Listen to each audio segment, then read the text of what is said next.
Hi, I want to talk about the pre-war divas. Really, what I mean is just pre-war transnational pop stars, and there are quite a few of them that I think are interesting and useful to know about in understanding the transnational nature of the early pop Pacific. So let's just dive into the context first, and then we'll talk about the individuals. These people grew up or came up into popular music in contact zones. Those are generally cities or locations where musicians shared ideas, played together, and even socialized together frequently.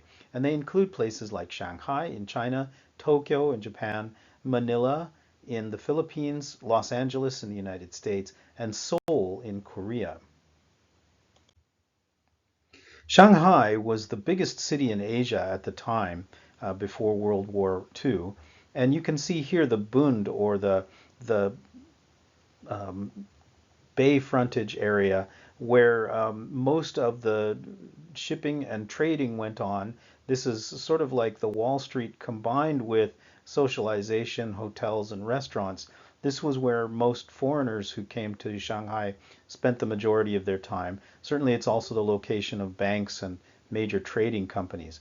Shanghai itself was a very, very diverse city, very cosmopolitan. It included a whole host of entertainments, clubs, movie theaters, restaurants. It included a kind of active gang culture. At the same time, there were some foreign settlements there that were restricted to the residents of non-Chinese, but it was also a large, large Chinese population. It was one of the newest cities in China at the time, and certainly considered to be the most modern. Probably had more automobiles and more train connections than any other city in China at the time, and also had a lot of, as I said, clubs, restaurants, and theaters where people could hear music and participate in musical culture. So Shanghai was a major contact zone and probably the center of the development of jazz in Asia. Tokyo was also a major contact zone. We have here the development of jazz, the development of other Western music, and the development of popular music and a very, very powerful recording industry as well. You can see in the bottom left here a jazz band in Tokyo that was playing. And this jazz band, actually, I think it was at the Imperial Hotel, was a combined group of Japanese and Filipino musicians. So you have a multicultural, multi-ethnic nature of music going on in Tokyo as well. Here we have Seoul. Seoul was known by the Japanese as Keijo, and I didn't intend to put Keijo in there, but it is the caption of this particular image, which came from Japan. And it does help us to emphasize the fact that Seoul was in some ways an unwilling participant in the exchange of musical ideas in the sense that it was a colonial possession of the Japanese. And as the Japanese politically dominated Korea, the music industry of Japan also dominated the music industry of Korea in this period. So Seoul is a major contact zone, but it's also a colonial space. Manila was also a colonial space. It belonged to the United States until the end of World War II. And it was a location where Filipinos who were nominally American citizens, they couldn't vote, but they certainly could go to the United States as American citizens and operate within the United States. And many Filipinos did so and went to the United States to work. Many of those were musicians who learned jazz and then became important musicians in American jazz bands throughout the United States, in New York and New Orleans and many other areas where jazz grew up in the United States. So they came back to the Philippines and brought the jazz with them and their own skills and continued to modify and modernize jazz and play other kinds of Western music as well. Filipinos also tended to be crew members and entertainers on board cruise ships, which we'll see in a minute were really important in the distribution of musical ideas, contact sites in themselves. This is Chinatown in Los Angeles. I could have chosen Japantown in Los Angeles, but what's important here is to recognize that Los Angeles is another contact zone where you have large populations of Americans, Chinese, Japanese, and Koreans who come together. And of course, this became then an exchange for ideas, or a location for the exchange of ideas, and a place where music was played and shared. So you have two-way exchanges of musical ideas here as well. So these pre-war contact zones are the places where musical ideas were exchanged and where we see an early pop Pacific. Contact sites, these are some examples of important places within the contact zones where music was played and where musicians got to know each other and learned about each other's styles, techniques, and ideas. So we have cruise ships down on the lower left, and as I said, Filipino musicians frequently played on these cruise ships. This one is an example of a Japanese cruise ship, and there were Filipino musicians on board Japanese cruise ships, American cruise ships. They were playing entertainments and usually playing jazz and Western standards. So the Filipino musicians had a huge role to play in moving musical ideas throughout Asia. What you see in the center and on the bottom right is the Canidrome. That's Canidrome. The Canidrome was called that because it was a major dog racing center in Shanghai, hence Cana or Canis, which means dog, right? But it was also a dance club and a restaurant. And this was a place where Buck Clayton, for example, was hired with his jazz band to play dance music at night. And some of the biggest bigwigs in China, including on some occasions Mr. and Mrs. Chiang Kai-shek, came to the Canidrome to dance, have dinner, and socialize. So Buck Clayton both played American jazz to Canidrome participants, or Canidrome audiences, but also learned from Chinese and Japanese musicians and Filipino musicians who were playing alongside him or playing in different venues in Shanghai. So these are all contact sites where musical ideas were exchanged. And these are some of the people who were doing the exchanging, right? On the left, we have Buck Clayton, who was an American jazz musician, a jazz trumpeter, who at one time or another played with the Count Basie Band and other major American jazz groups, both before and after his time in Shanghai. We have Li Jinhui. Buck Clayton was in town in Shanghai at the same time that Li Jinhui was in town, and they may have both learned from each other. Buck certainly came back to the United States playing music inspired by Chinese themes, and Li Jinhui was interested in westernizing his music. So there is no doubt that somehow or another they influenced each other, and Buck Clayton certainly played Li Jinhui's songs. So there is this exchange of ideas. On the far right, we see on the top Koga Masao, who grew up in South Korea or Southern Korea at the time, since the two were not divided. And he learned to play Western and Korean style stringed instruments and then went to Japan to be a composer. And so we have an exchange of multiple musical ideas there. And Hattori Ryoichi on the bottom right was a composer in Japan, certainly responsible for bringing boogie woogie and jazz styles to Japan. And he also spent time in Shanghai at the same time that Li Jinhui and Buck Clayton were there. And he learned jazz and boogie woogie while he was in Shanghai. And then during the war, he came back to Japan. And after the war, spread his musical ideas through concerts and compositions. So these people are all examples of composers who were sharing musical ideas across the Pacific in the pre-war period. This is another person who is responsible in part for sharing Western musical ideas. Matsui Sumako may be the first popular music star in Asia. She certainly is that in Japan, where in 1914 she recorded Nakayama Shinpei's song Katyusha no Uta for Orient Records. This was the first record to sell 20,000 copies in Japan, and among the first to sell so many globally. The song was so popular that many people bought new phonographs just to be able to buy and listen to this record. Newspaper commentators complained that young women were singing the song in public while bending gender rules by wearing pants. Women's fans loved Sumako because her role as Nora in the Japanese version of Ibsen's A Dollhouse made her an early feminist icon and a symbol of the repression of women in Japanese society. Men became fans because she was beautiful and she had a torrid affair with her married producer, who was not Nakayama. In many ways, she set the pattern for Japanese pop stars who came after her. She was not a particularly good singer, but she and Nakayama both did find financial success because of the sale of the record Katyusha no Uta. What connects both Sumako and the Bright Moon Song and Dance Troupe of China to the pop Pacific is that the composers of their songs were using musical systems that borrowed Western tonality, notation, and instruments, but manipulated them to sound Asian by using 5-note scales. This shared musical culture and the fact that all of their work was captured on records made them a part of the pop Pacific.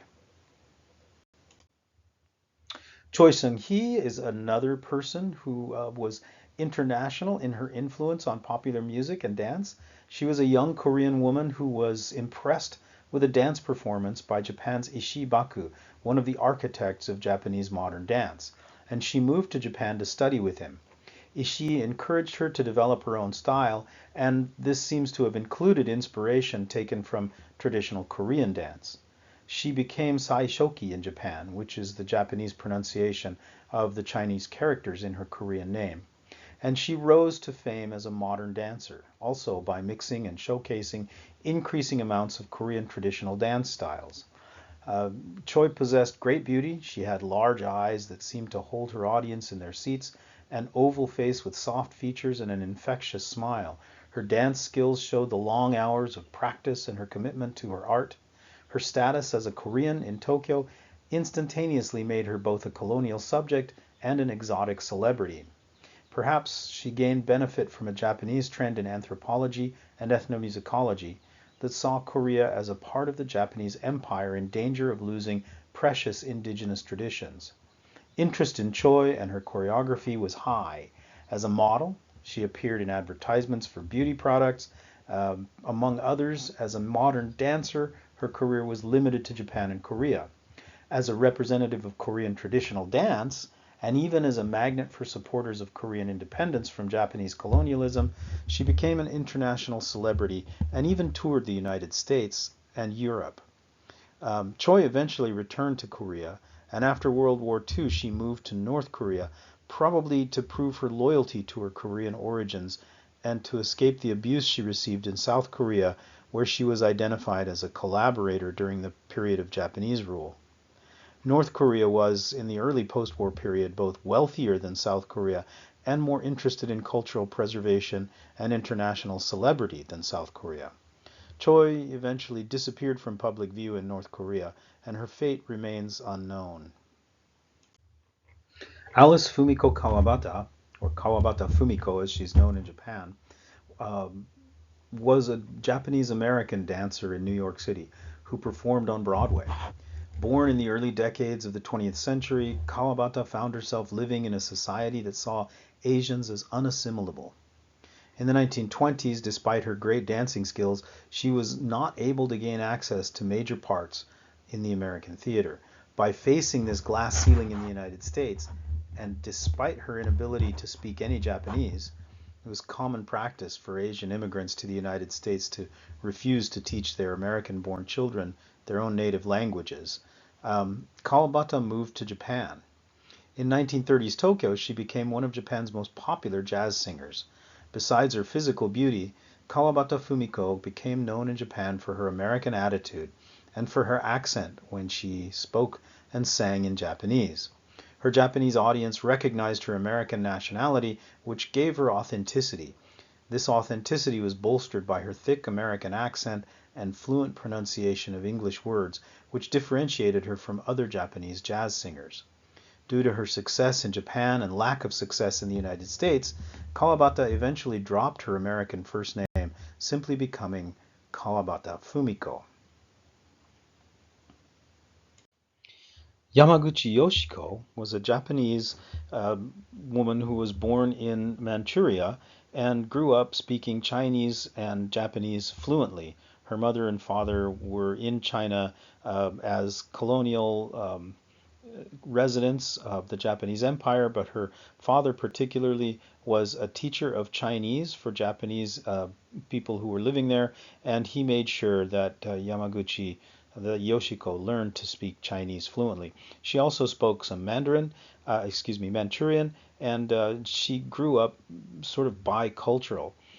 When she was in her 20s, she had taken opera lessons from a Russian Jewish emigre who lived in Manchuria with or in the same neighborhood as her family, and eventually she landed parts in musical movies that were done by the Manchurian Film Association, which was a Japanese-owned uh, filmmaking corporation in Manchuria, or Manchukuo, the Japanese puppet state in Manchuria. And she starred in major films, including Shina no Yoru, or China Nights. Yamaguchi Yoshiko then, after World War II, moved back to Japan and became Yamaguchi Yoshiko, where she starred in movies and was a popular singer for some time.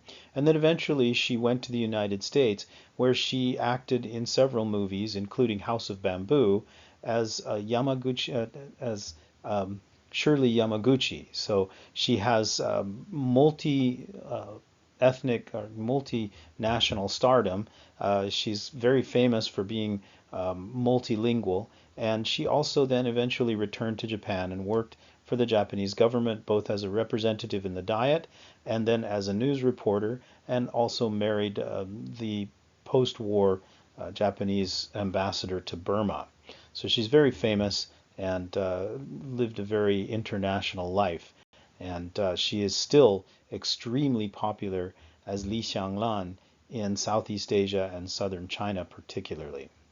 She's known as one of the seven great singing stars of China.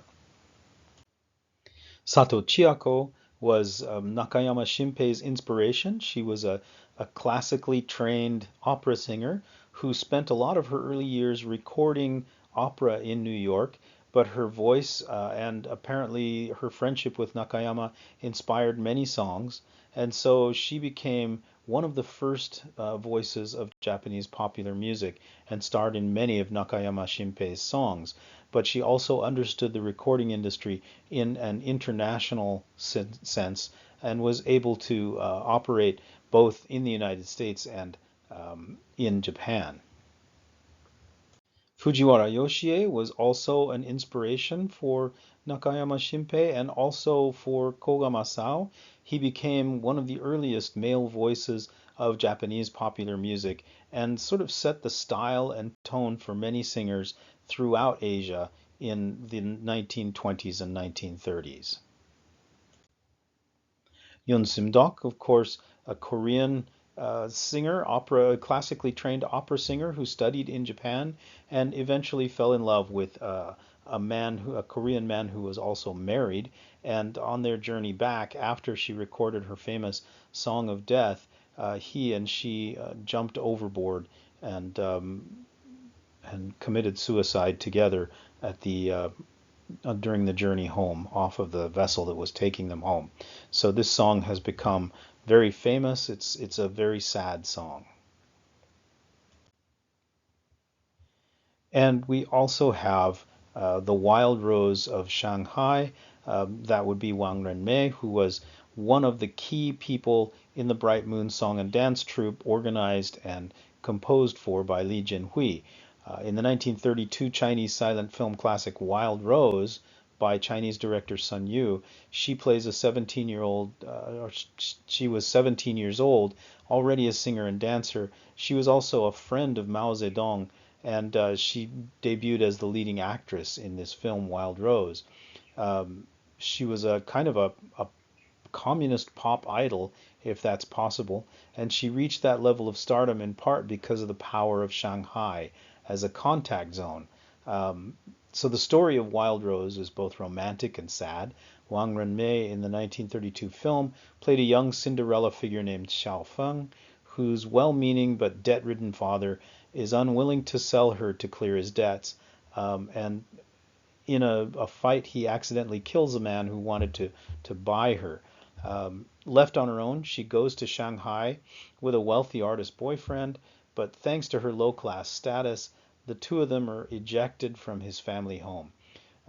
Happy and in love, they kind of face hard times together until eventually her husband gets arrested over a stolen wallet. And she promises his well-connected father to go away and never contact him again if the father will get his son out of jail. And so this separates them for months, but eventually, as Japan invades China, the boyfriend leaves home to join up and he finds her in the crowd. They go off to fight Japan together to fulfill Xiao Feng's statement earlier in the movie that China is your mother, to love China is to love your mother. So Wild Rose is a hard political drama driven by political themes that at times seem a little too much on the surface, but Wang Renmei's sincere acting and Sun Yu's slick cinematography made the film a late silent classic. Wang Renmei at 17 was already on her way to stardom, and her best characters were all socially conscious, patriotic young women whose poverty seemed to represent ordinary Chinese. In fact, she appears to have preferred it so. No surprise to learn that she was a childhood friend of Mao Zedong, and her concern displayed later in Song of the Fisherman with the poverty of China's working class came from the same wellspring of ideology and personal experience as Mao's. Wang was born in Changsha in Hunan province, and she was the youngest child of Mao Zedong's math teacher, and that's how they got to know each other. So once again, we have an important star who set up um, new ways of thinking about film and song, and these reflected the lives of real people while also being kind of a diva.